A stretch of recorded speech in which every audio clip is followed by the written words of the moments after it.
dokie.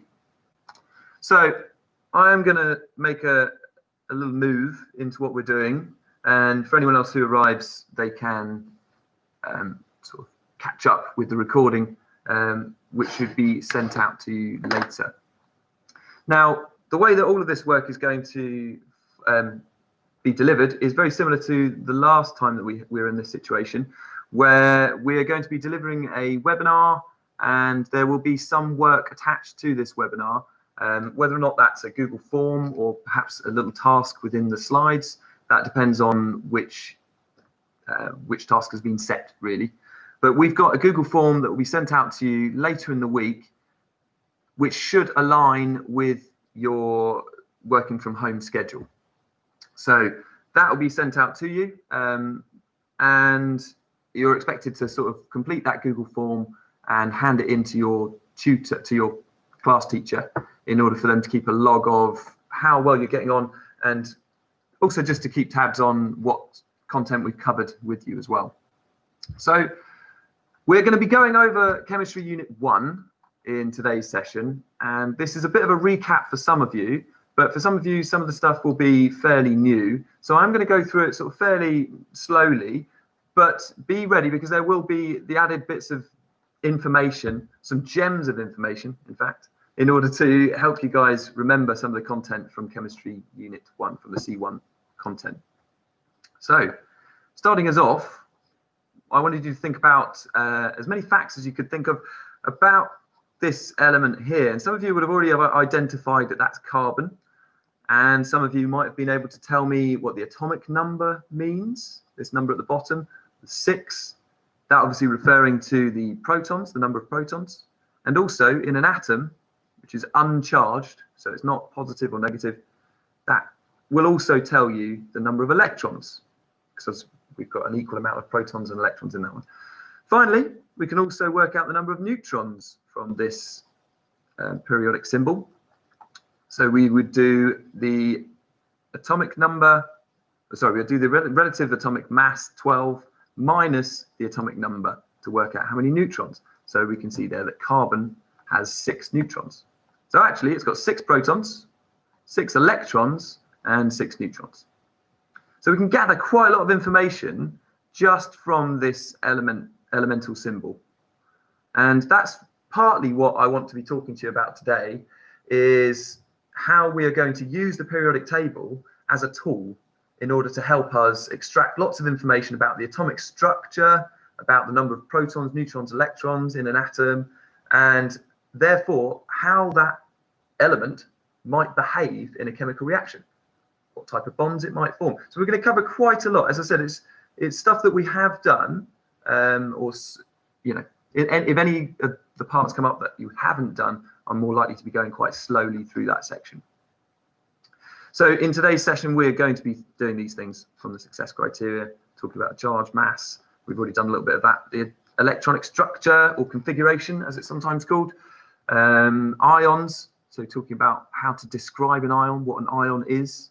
And then, as I said, using the periodic table as a tool to help us to try and predict some of the charges of those ions, and to be able to think about types of bonding that would form.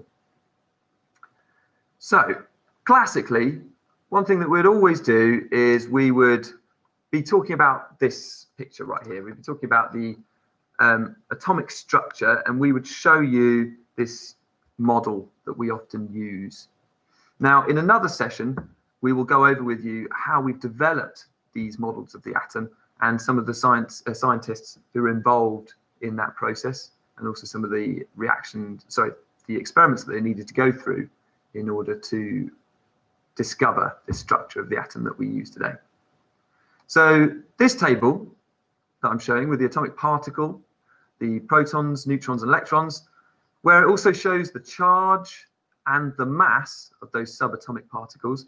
This is a key piece of knowledge that you guys need to have, and you need to be able to do this quite effectively. So often in a lesson, we will give you a structure of a table and ask you to be filling it out. Now, in this one, I've given you some nice clues because of the table that I've used. So we should all be able to remember from a previous slide as well, that protons and neutrons are both found in the nucleus.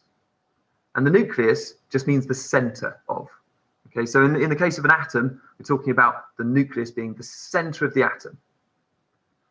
And you'll find the protons and neutrons in that center of the atom. And the interesting thing about these subatomic particles in the nucleus is that they are the subatomic particles which have a relative mass. So we'll find all the mass held in the nucleus, this very densely compacted area of the atom. Then we find, orbiting around the outside, the electrons. Now, these electrons are obviously organized into shells, and we're going to be talking about how many electrons can fit into each shell in a moment's time. But right now, the important piece of information that I want you guys to have latched onto is that everything with mass, or relative mass, is found inside the nucleus. So protons and neutrons densely compacted inside that nucleus. And some of you will have seen various videos online, or perhaps in your lessons as well, explaining how this model, even though it's great for showing us how many protons, how many neutrons there are, how many electrons there are in each shell, one error with this model is that it doesn't really show a to scale measurement of the distance from the nucleus to the electrons. Basically, what I'm trying to say is that in reality, this nucleus would be incredibly small. Even though it's got all those protons and neutrons in it, it's so compacted, so dense, that it wouldn't really appear more than a pinpoint within the center of this atom. It's incredibly dense. And obviously, these electrons in turn would be much smaller in comparison as well. So we've got two main bits of information from this table. The relative mass of protons and neutrons is 1, of the electron is pretty much 0. You can always refer to that as 0. And then the second thing that we want to piece of information we want to gather from this slide, from this table, is that we have charges of some of the subatomic particles. So protons are positive protons. Neutrons are neutral. Nice and simple.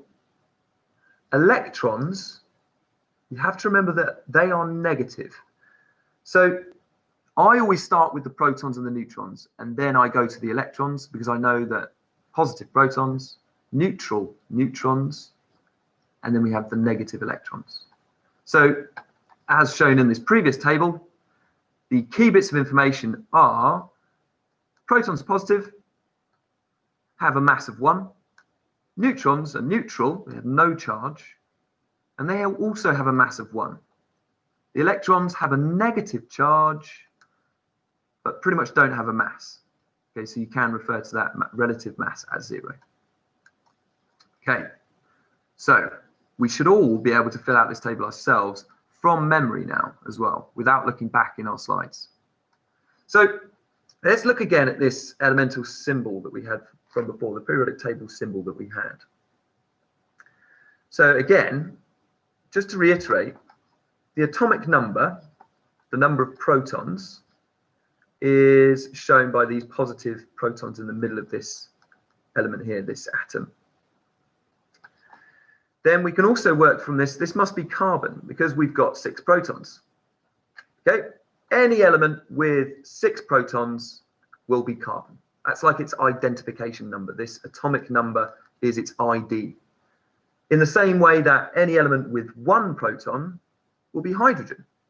Any element with 2 protons would be helium, and so on and so forth. The numbers which can change, and we'll look at this again when we come to isotopes, but the numbers that can change are the relative mass number, and that relates to how many neutrons it's got. If you remember from the start of the lesson, I actually spoke to you about how we could calculate the number of neutrons just from this periodic table symbol.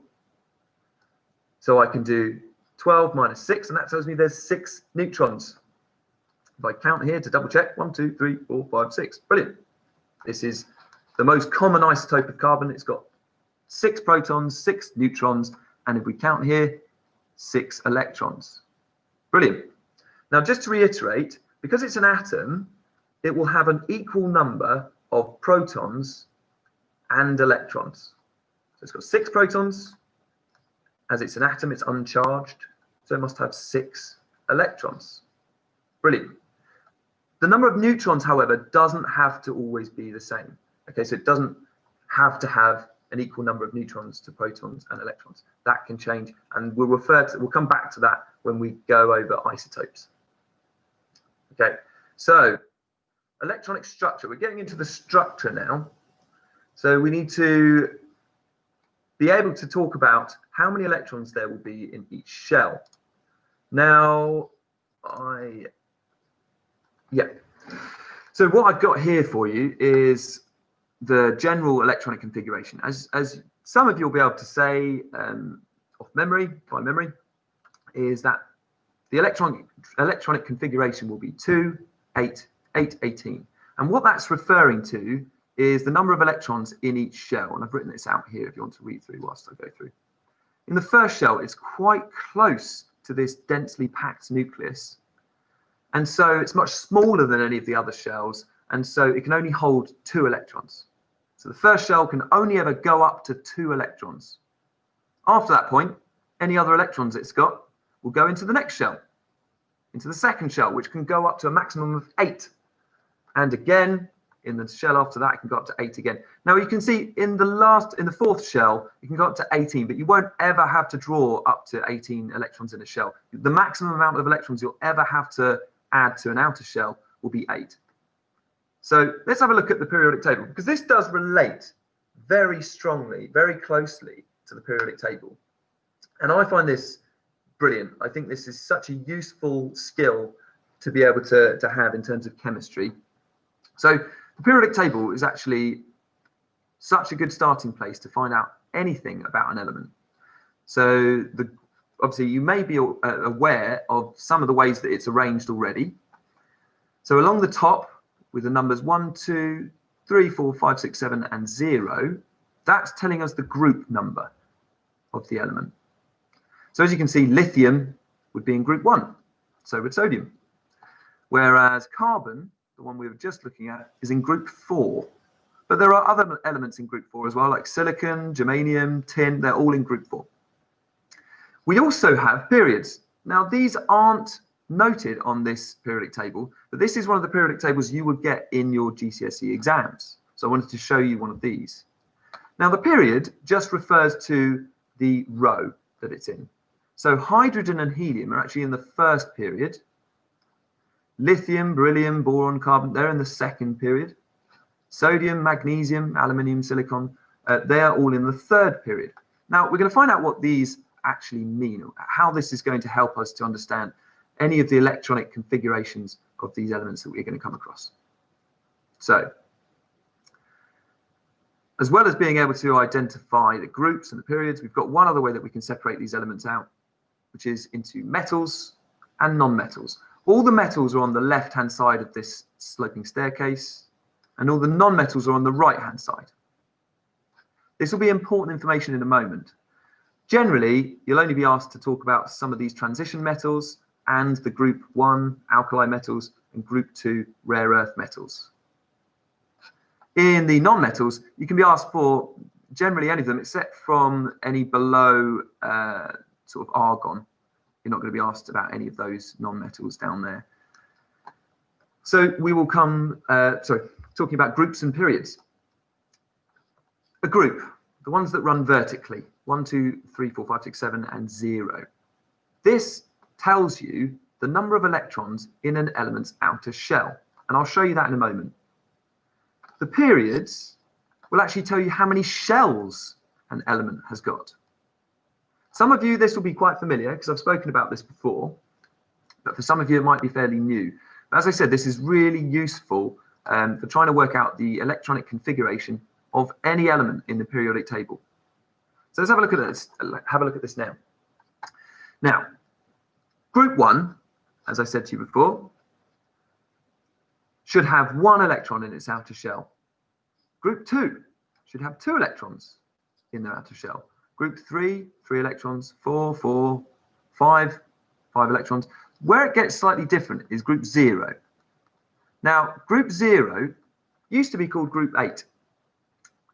And the reason why it was called group 8 is because it has, for each of those elements, 8 electrons in their outer shell. So they've got a full outer shell for the majority of these. And that will be important when we talk about their reactivity in later lessons. So the group number, as it says here, tells you how many electrons there are in the outer shell of an electron, of an element. So let's have a look at this here. Hydrogen in group 1, effectively, 1 electron in its outer shell. Lithium in group 1, it's got 1 electron in its outer shell. Sodium in group 1 has 1 electron in its outer shell. Brilliant. That all follows the rule that we've got so far. Group 2, let's look at these. Beryllium. Again, it's got 2 electrons in its outer shell. Magnesium, 2 electrons. Simple. Let's move through to some of the non-metals. So let's try nitrogen. Nitrogen is in group 5. 1, 2, 3, 4, 5 electrons in its outer shell. Brilliant.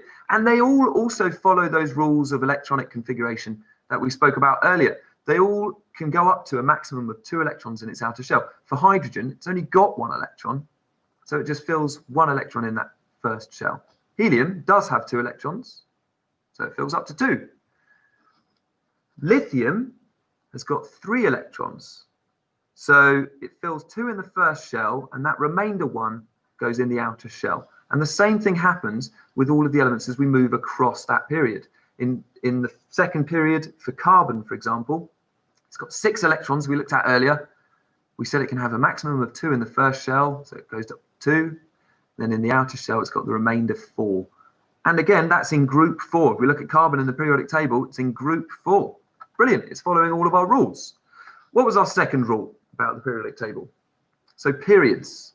This tells you how many shells an element has. Cool. So let's go back to our displayed electronic configurations for the periodic table. Again, in the first period, hydrogen, group 1, effectively, 1 shell, 1 electron. Lithium. In the second period, so it should have 2 shells, and it's in group 1, so its outer shell should only have 1 electron. Brilliant. 2 shells, outer electrons only got 1. Now, at this point, some of you might be saying, so how do you know how to fill up the inner shell? As I said to you before, you have to fill up the lower shells before you move on to any of the outer shells. So if lithium's got 3 electrons, we know that the first shell will be filled with those 2, and then the remainder 1 will go into the outer shell. Right, so we've looked at the electronic configurations. I'm just going to pause there for a second and see if we've got any questions about any of those before I go rocketing on. So I'll just wait for 1 minute and then I'll move on to some of the next questions. Yes, it is being recorded, just so you know. But it would be great if we can have you here to answer any of your questions live rather than responding to you via email.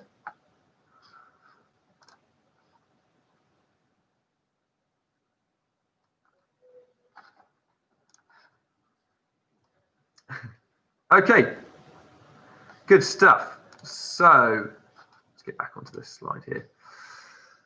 Ions. We are going to talk a little bit about ions because there are 3 types of bonds, which we'll be talking about at the end of the lesson, with ionic bonds, covalent bonds, and metallic bonds. So in order for us to understand what an ionic bond is, we need to know what an ion is. So we might have heard of ions before.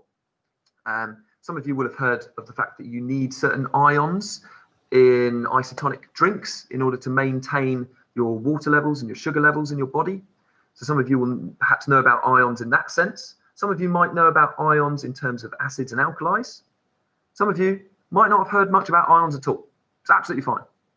So basically, an ion, as you can see on this slide here, is an atom which has gained or lost electrons. For sodium, it's going to lose an electron. And actually, when we draw the ion out, we would display it in square brackets, just like this. And because it's a positive ion, I'd show that up here. But I still haven't quite answered any of the question of what an ion fully is. So the reason why sodium will have gained or lost electrons is because of chemical reactions. In chemistry, one thing that you should really try and get to grips with is the fact that any chemical reaction, any reaction that we can see with color changes, with temperature changes, with gas release, any chemical reaction like that that we can see is when electrons are being transferred, shared, gained or lost. So that's what a chemical reaction actually is where the electrons are doing something. So in this case, sodium ions, the electron has probably been transferred to another atom, which then obviously becomes an ion because it's gained an electron. So in this case, sodium will become a positive ion because it's lost a negative electron. Do you see how if you lose something negative, what's left over would be positive?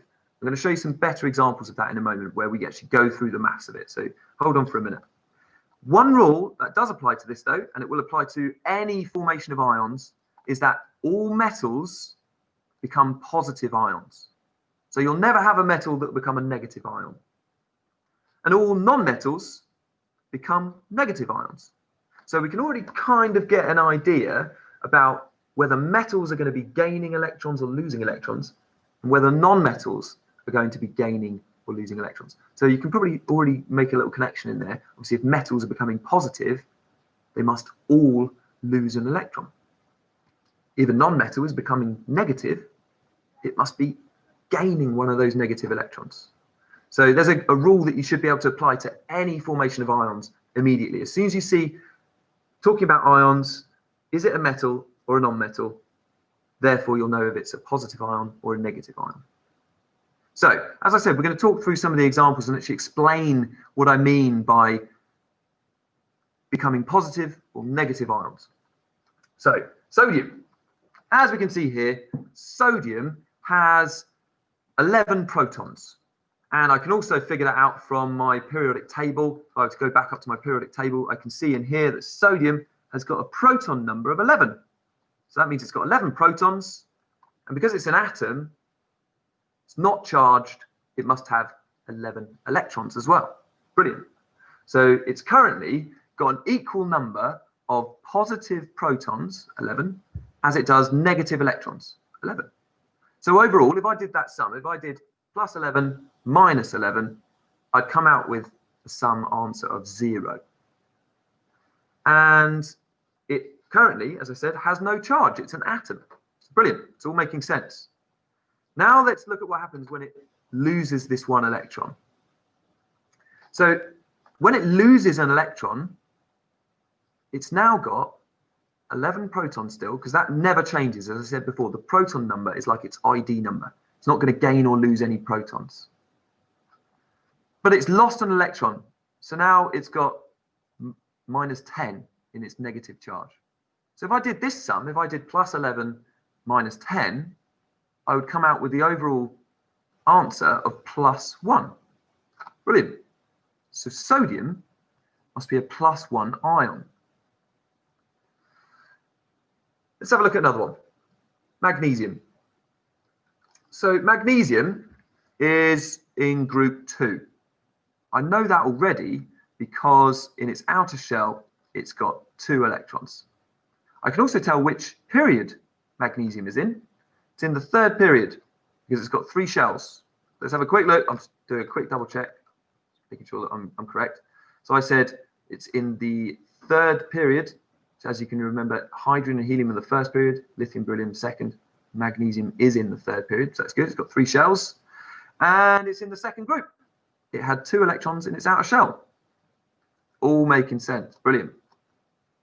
Right, so magnesium, as I was saying here, in this case, magnesium is going to have to lose 2 electrons.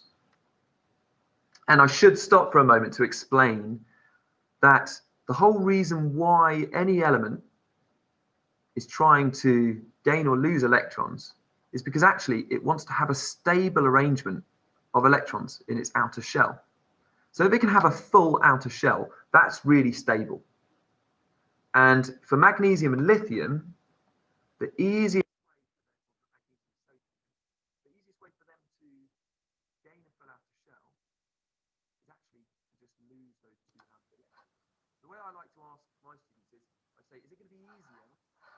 magnesium atom here to gain 6 more electrons, complete its outer shell. Sir, you've gone really quiet. We can't hear you. Oh, really? Can you hear me a bit better now? No, you're really, really soft. Sorry. It was very sudden. Yeah, I was going to say, I don't think I've done anything different. But I'll have a quick look at the mic options.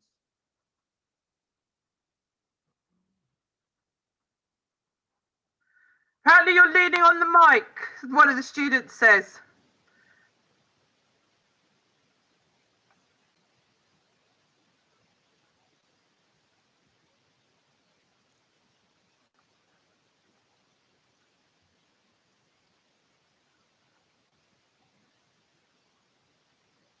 Can't hear you at all now.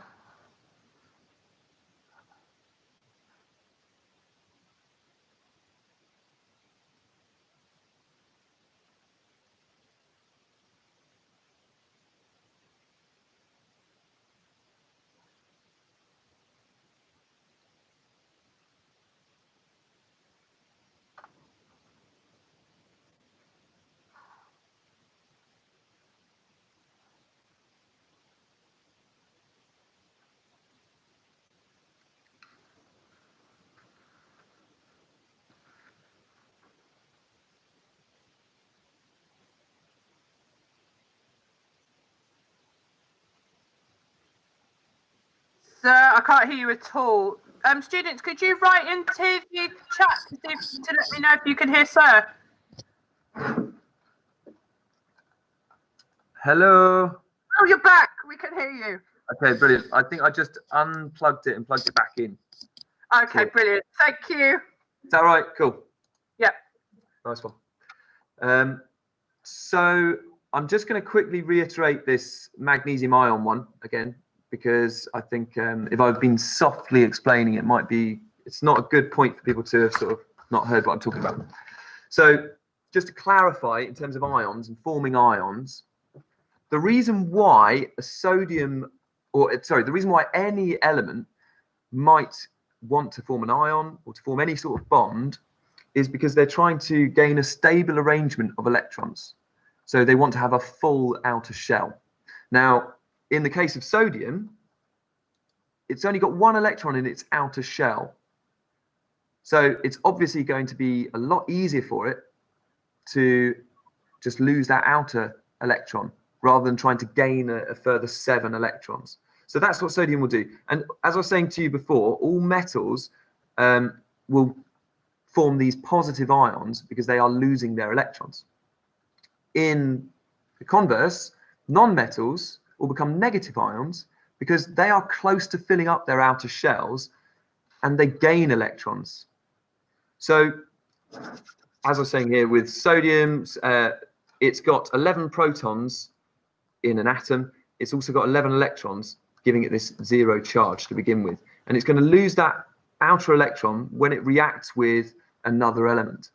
And so it's going, well, when it reacts with a non-metal element, it's going to lose that outer electron, which gives it this overall charge of +1, because it's got 11 protons and now only 10 electrons. So if we did the sum, 11 minus 10 is going to give us a total charge of +1.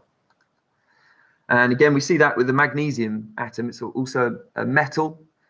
But in this case, magnesium, with the 2 electrons in the outer shell, it's going to want to lose those 2 electrons.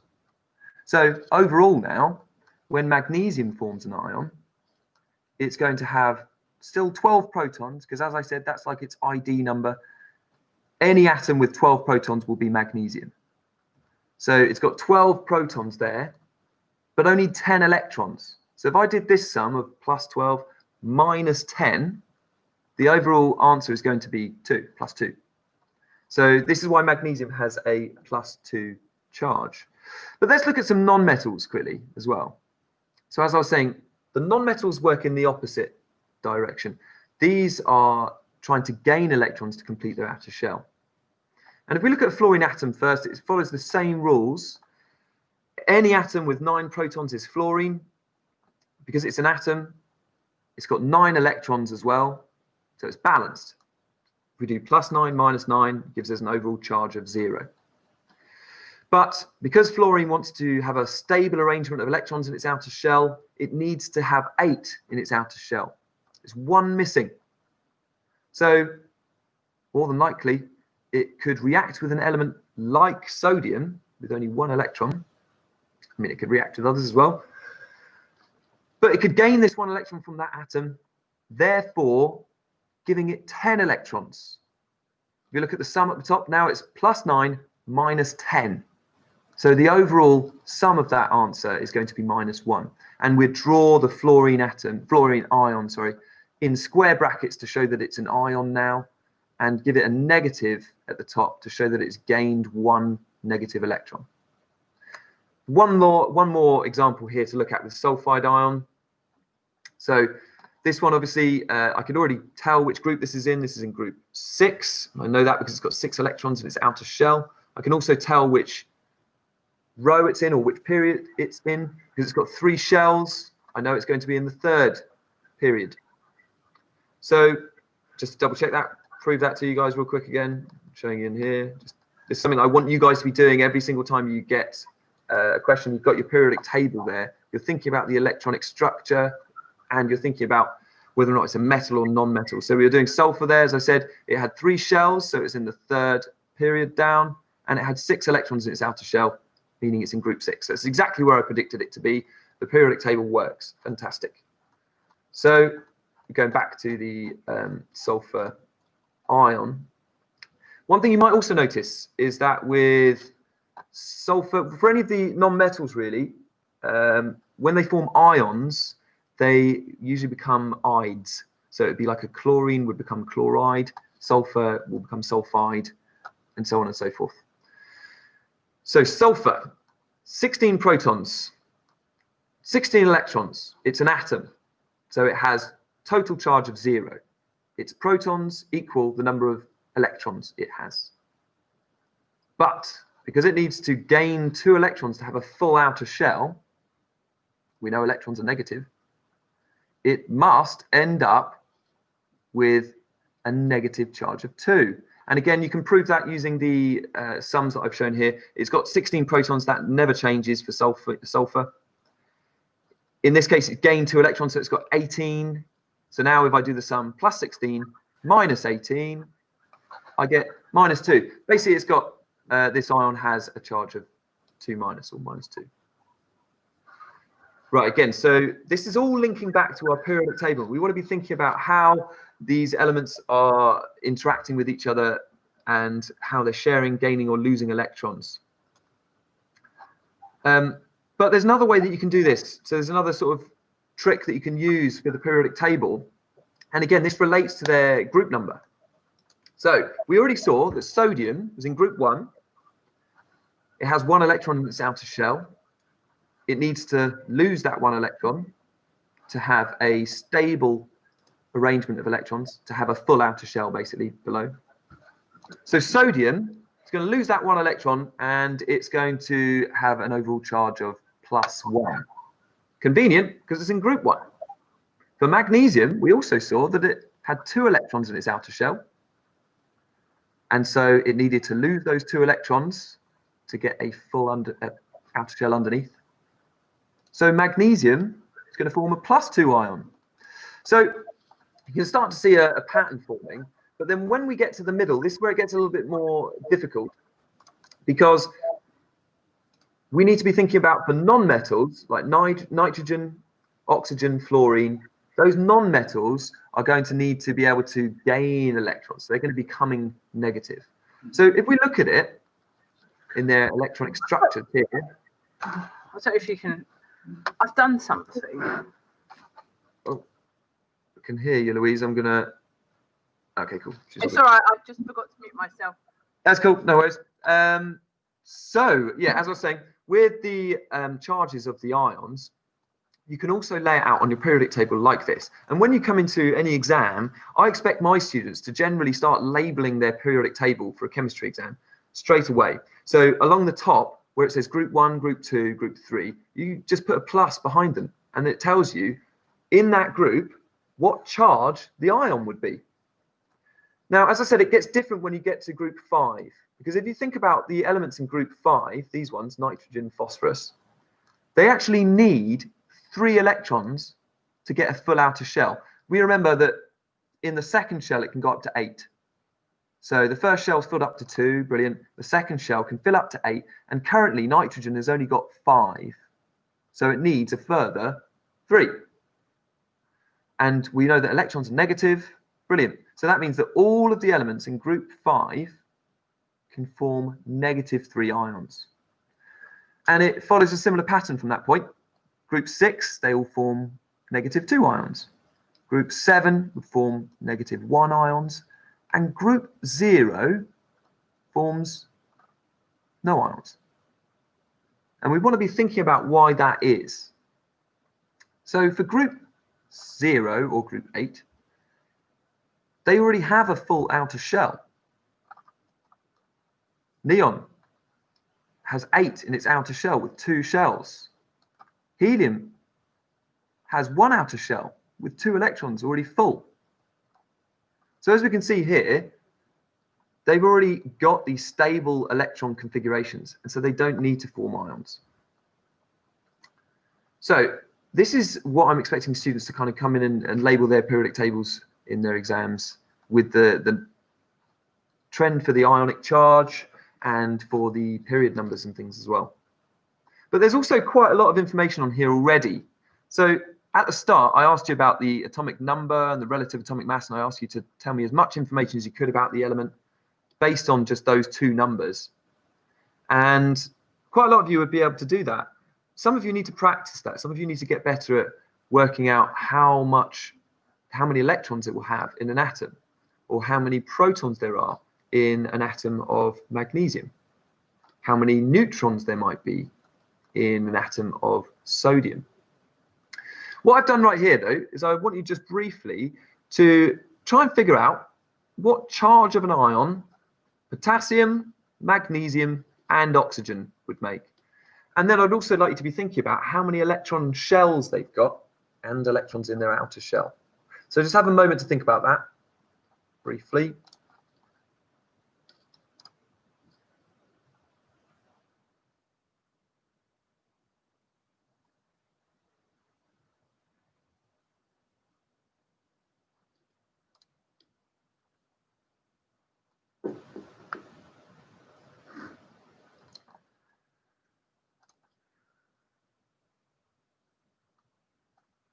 Okay, so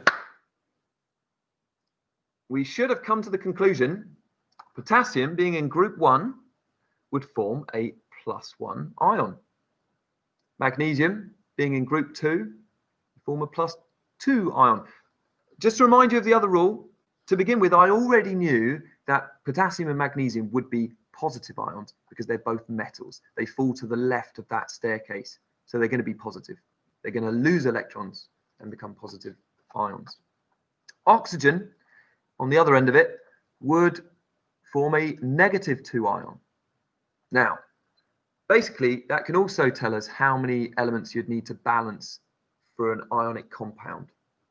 So, for example, oxygen being -2 and magnesium being +2 would balance each other very nicely. Magnesium oxide is just MgO, because 1 oxygen ion balances 1 magnesium ion. But when we talk about potassium oxide, it's slightly different, because potassium is a +1 ion and oxygen's a -2. It means that we actually need 2 potassium ions for every 1 oxygen. And so if we were to draw this out, then we would get let's just get you up on here for a minute. So I think you should be able to roughly see me now. Hello. So for potassium, because it's a positive ion and oxygen is a -2 ion, you obviously need to have 2 of these to balance 1 of those. So if I were to write it out as a chemical formula, it would look like that, K2O. Okay. Whereas, as I said, magnesium being a 2+ and oxygen being a negative 2, 2 negative. They actually just balance each other out, the magnesium and the oxygen. So they'd be in a ratio of 1 to 1. Right, so 1 second, let's get back onto this last little bit. Now, this does all relate to the idea of bonding. And as I was saying, all bonding, all chemical reactions that you've ever seen, all relate to electrons. They're all to do with what the electrons are doing. So in an ionic bond, you've got metals losing electrons, non-metals gaining electrons to form ions, and they are attracted to each other because of their electrostatic forces, because one is positive and one is negative now, so they're attracted in that sort of bond.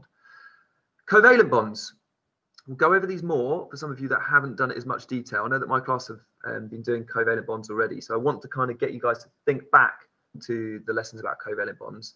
But generally, it's an overview. We're thinking here about the idea that covalent bonds are where they're sharing electrons. And I like to say that covalent bonds are cooperating. They are sharing. In metallic, these are delocalized electrons. And that's actually what gives the metallic bonds their particular, or the metals, their particular properties, such as being very conductive of both heat and electricity. That's because of their delocalized electrons. Their malleability as well, being able to hammer into different shapes, is because they sit in a sea of delocalized electrons, generally in an ordered structure. So these all relate to their properties, and it's all to do with how the electrons are being either transferred, gained or lost, or shared, or they're just delocalized. So it's all linked into there. So at the end of this lesson, I've been talking quite a lot, gone over quite a lot of information. It's not all easy stuff that I've been doing, actually. There's been quite a lot of, you know, more in-depth knowledge that we've been going over. But what we're asking you to be doing now is you are going to, obviously, if you haven't watched the webinar yet, go back through and rewatch it. If you get stuck on any of the concepts, please rewatch those areas, trying to get a hang of it before emailing your teachers, your tutors. And then, obviously, later in the week, you've got another session with us where we are expecting you to be completing some of the work related to this session. So these are going to be in the form this week of a Google form, and that should be emailed out to you or put into your Google Classroom, which is probably the more likely format. Put into your Google Classroom where you'll be expected to complete it and hand it in to your teacher. If you have any questions about it, or any other questions about other work that you might want to complete, please send those via emails to your class teachers or as comments if you can in your Google Classroom, and we'll try and get back to you as promptly as possible. But you have to be aware of the fact that we've obviously got hundreds of students, so it might not be instant. Okay. But anyway, thank you very much for everyone who's attended this morning. Really, really good work. It's fantastic to see so many of you in here. You know, it's about 100 students in here with me, and I really, really appreciate you turning up so that I don't feel like I'm doing this for nothing. No, I'm joking. But anyway, thanks, guys. I will see you in the next session. Ciao for now.